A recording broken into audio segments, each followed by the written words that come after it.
Hello and welcome to this video on protecting bonsai from the elements. The extreme heat and extreme cold are a constant threat to bonsai trees. The new leaves, buds and branches are subject to frost damage. The fine root structure and consequently entire tree are vulnerable to the heat of summer. This dries out the potting mix, damaging and destroying fine roots. These are just two of the dangers to bonsai from the extreme differences in seasonal weather. This video shows you some of the easiest solutions and some of the more common errors people take to care for their bonsai. The first solution to all of your protection problems is location. You do not need to buy a specialized building or service to protect your bonsai trees. You need only consider some basic and possibly already available conveniences. This is a sheltered or semi-sheltered area, ideally with a solid roof and one solid wall. The front should be north-facing in the southern hemisphere and south-facing in the northern hemisphere. This provides heat in winter through light penetration, and shade in summer as the sun rises above the angle of the roof before the environment gets warm. This keeps the temperature in a more moderate range. This will also protect it from extreme wind that blows over your prized trees. Now that your trees are placed somewhere with modest shelter, you need to look at shade in summer. This is for two reasons. The first is to simplify watering.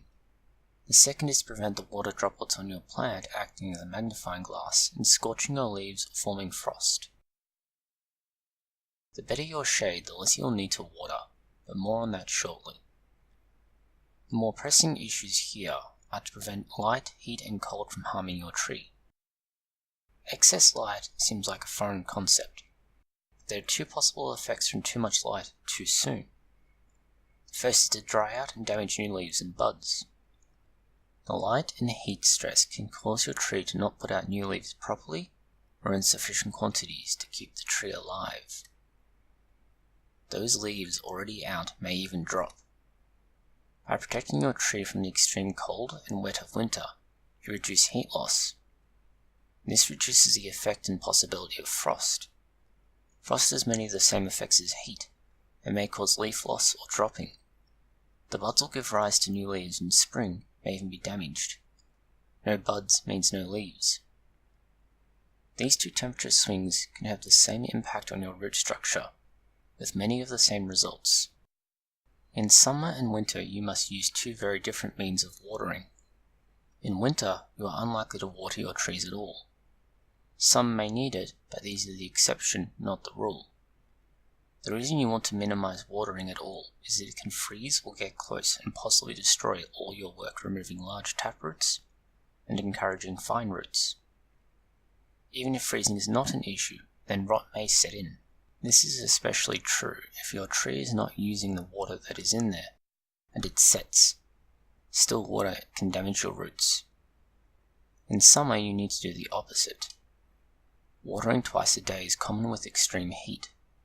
If you cannot or do not want to water twice a day, then using water in a misting system is an option. You need to observe the precautions in shading your trees for this reason. If shading is an issue, then putting your trees over a pond, large tray or bucket, and then adding rocks or gravel to the bottom of this allows you to keep the tree suspended over it. This creates a quasi-greenhouse effect that will protect the tree. The only downside is the large numbers of containers with standing water and possibly mosquitoes. But this is only effective in summer. Misting itself can be a viable option. Through the regular use of a mist system, the area can be kept cool in a similar way to how sweat works on humans. A small sprayer or bottle applies water to the surface of the tree and pot. This then evaporates off before the tree is impacted by the heat. This delays and reduces the severity of the heat changes. It also keeps any moss you have alive and green, but it also exposes the trees to considerable amounts of concentrated light. This is why the shading area is important. Since you've gone to so much trouble keeping your tree alive in summer, winter is the next problem. There are several tricks you can use, but the easiest option for those with a large garden is compost. Compost will produce a small amount of heat as it breaks down. If you add this to your tree in winter, or use it as a heat source in your tree area, it will mitigate some of the cooling effect of winter. It will also fertilize your tree in preparation for spring. This is a small improvement, but it has several longer-term benefits, and saves you some hassle. Alternatively to using compost, you can swaddle the pot to protect the roots. This can be done with cheap insulation battens, styrofoam, or even burying the pot in the garden. As the ground remains above a certain temperature, there's a relative point at which it gets cold and which it doesn't. And this is an option if you're running out of alternatives.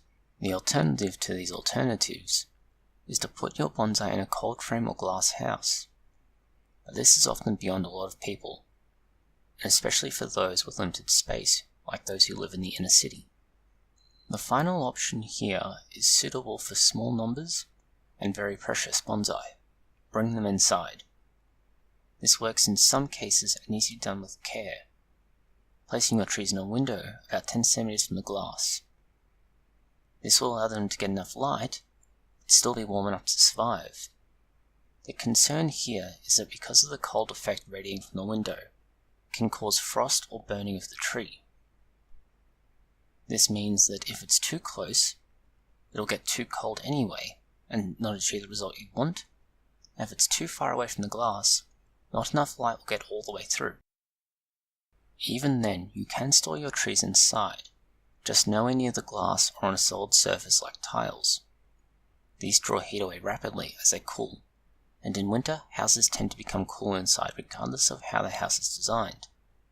If you bring them in overnight, then take them out during the day, this will ensure they get enough natural light to stay alive.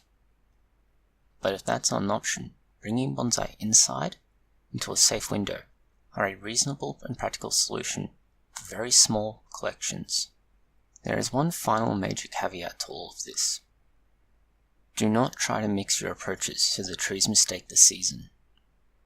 If your tree or trees get too warm in winter, they may emit sprouting leaves and be vulnerable.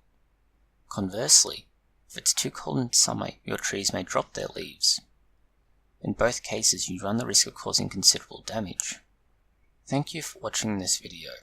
If it has been of interest, consider liking, sharing, and subscribing.